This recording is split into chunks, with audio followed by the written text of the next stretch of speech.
Yo guys, tara. Good morning. Biyahe tayo. It's 7:20 a.m. in the morning at nandito tayo sa Shell, Paso de Blas. Ito nga pala yung ruta natin. Manggagaling tayo sa Valenzuela City, pupunta tayong Batangas. So ayan yung babagtasin natin ang mga bayan ng Cavite hanggang sa makarating tayo sa Nasugbu. So total of 109 kilometers. So tara, biyahe tayo. As usual, dito tayo sa NLEX, Valenzuela. So, papasok tayo ng Paso de Blas. Ayan. So, 7:20 na kami umalis dahil alauna pa naman yung check-in. So, kayang-kaya nating takbuhin yan ng 2 hours and 30 minutes. Nandun na tayo. So, probably depende sa traffic. So, ayan guys. So, kung taga dito kayo sa Valenzuela, ayan, dito lang yan sa Pure Gold Paso de Blas. So, papasok tayo sa southbound lane ng NLEX. Ayan.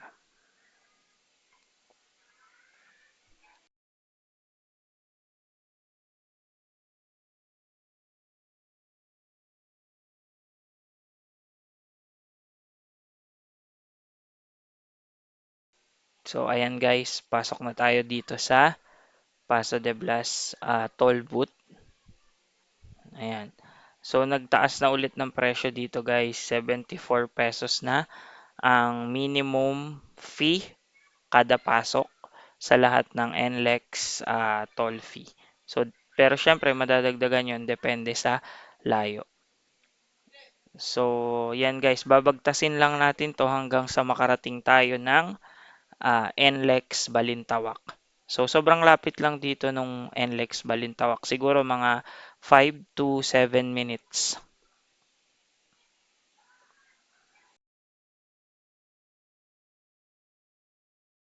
Ayan guys, 500 meters na lang at aakyat na tayo ng Skyway Stage 3, Balintawak Entry.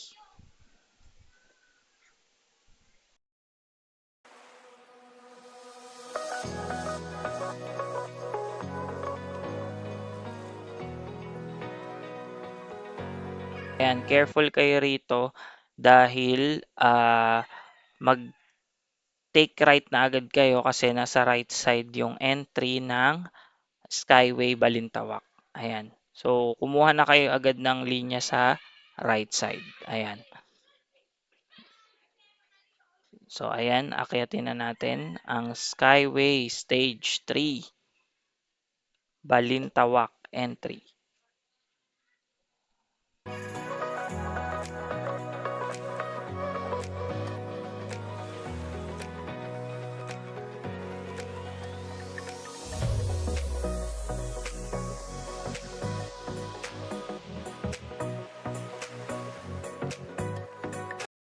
Guys, hindi natin tatapusin hanggang Alabang ang Skyway ngayon, no?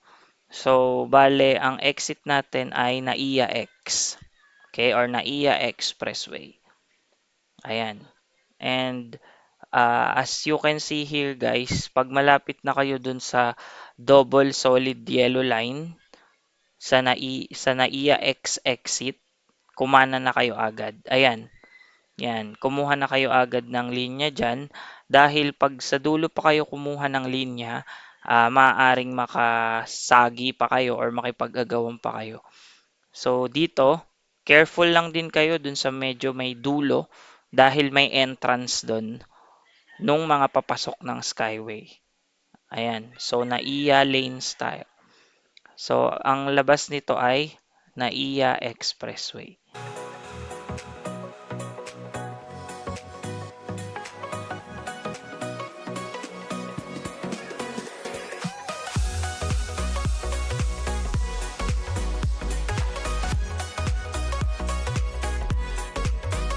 Guys, yan yung merging lines. Ayan, meron diyang magme-merge na paakyat. So, be careful at tamang speed lang kapag papasok dito sa NAIA exit point dahil ayan, as you can see bumagal kami kasi medyo maliit yung daan dyan.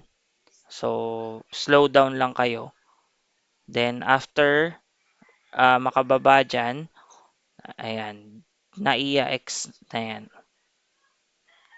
So, ang toll fee dito guys ay 45 pesos. Ayan. Tapos be careful dahil tayo ay pa Cavite.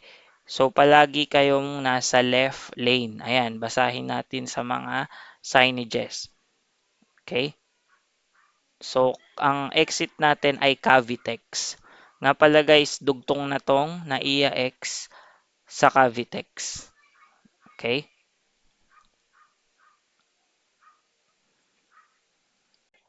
Tapos guys, basahin nyo yung signboard. Huwag kayong masyadong mabilis dahil paglabas nyo dyan sa toll booth na yan, kailangan Cavitex yung madaanan nyo. Ayan, so guys, nandito na tayo sa Cavitex, no? So, pagbaba nyo ng NAIA X, at Cavitex na kagad yun. Wala na kayong iba pang dadaanan. Dapat lang dun sa Cavite side kayo mag-e-exit or bababa. So dahil guys tayo ay papuntang Nasugbu, Batangas, ang ating exit dito ay Kawit exit. Okay? Kawit, Cavite. Tandaan nyo guys ha, dahil ang Kawit ang pinakadulong exit nitong Cavitex, so magstay lang tayo sa left side. Okay? Ayan. So dahil ang mga exit dito sa Cavitex ay lahat nasa right side. At medyo lubak-lubak yung nasa right side kasi daanan niya ng mga truck. So medyo bumpy yung ano diyan, yung daanan. So stay lang tayo dito hanggang sa marating natin yung toll booth na yan. Ayan, pag malapit na tayo dyan sa toll booth, ibig sabihin nabagtas na natin yung buong Cavitex. So konting andar na lang dyan. Tapos, palabas na yan ng Kawit, Cavite.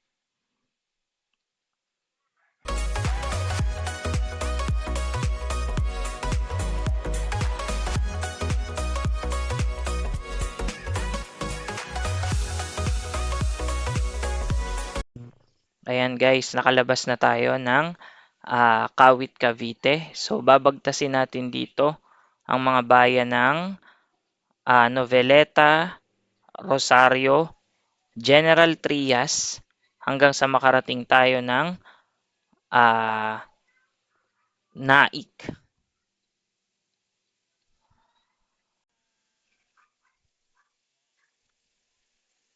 So ayan guys, nandito na tayo sa Naik, Cavite. So bale, ang mga bayan na dadaanan natin dito ay Naik, Tanza, and Maragondon. So pagdating natin dun sa Maragondon guys, medyo wala ng mga bahayan. Ayan, puro ano na yan, mga kakahuyan. Ayan, so kung may bibilhin kayo, dito pa lang sa bayan ng Tanza, bumili na kayo.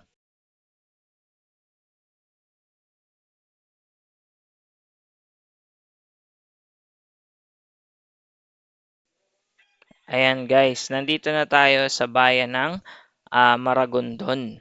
So as you can see guys, nagsisimula ng mawala yung mga bahay sa gilid kasi medyo ano na to, medyo probinsya na to. Ito na yung mga rural area dito sa parte ng Cavite.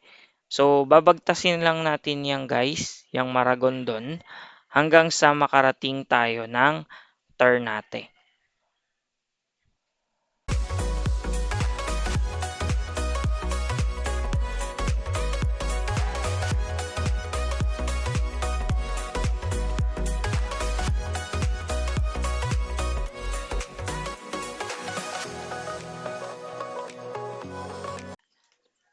Yo guys, nandito na nga pala tayo sa bayan ng Ternate. Ayan, so bale ito yung pinakahuling bayan ng Cavite na nagdudugtong sa Batangas. So, babagtasin lang natin 'to hanggang sa makarating tayo ng Kaybyang Tunnel. So, 'pag nandun na tayo sa Kaybyang Tunnel, yun na yun, malapit na yung boundary dun ng Batangas at Cavite.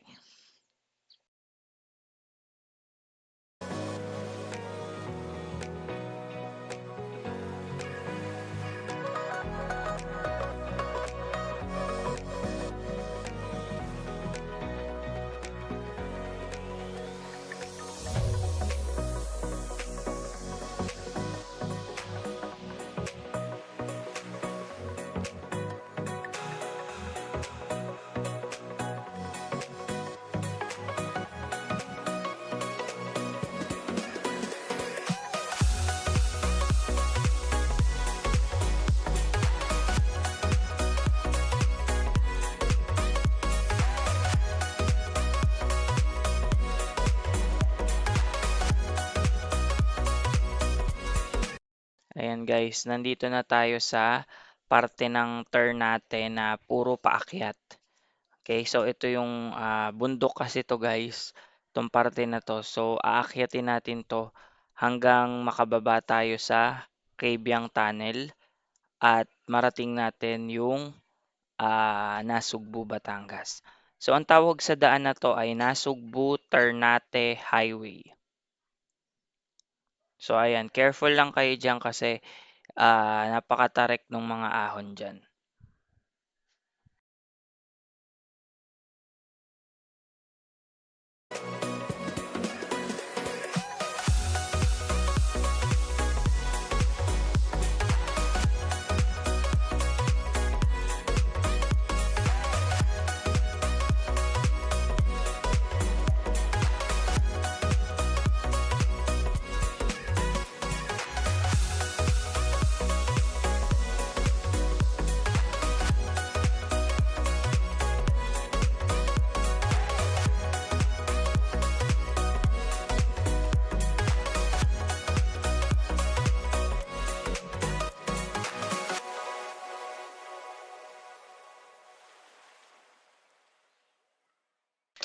So yan guys, naahon na natin yung mga ahonin dito sa Nasugbu Ternate Highway.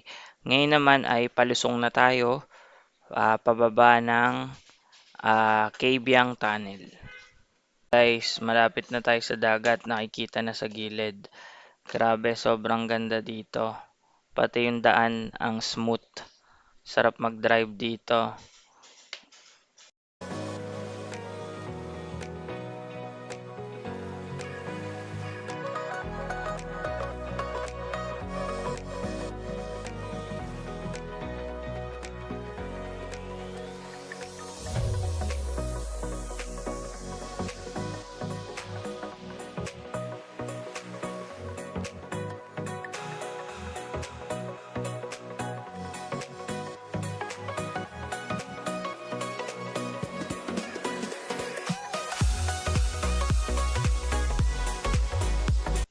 Yon guys, nandito na nga tayo sa Cabyang Tunnel.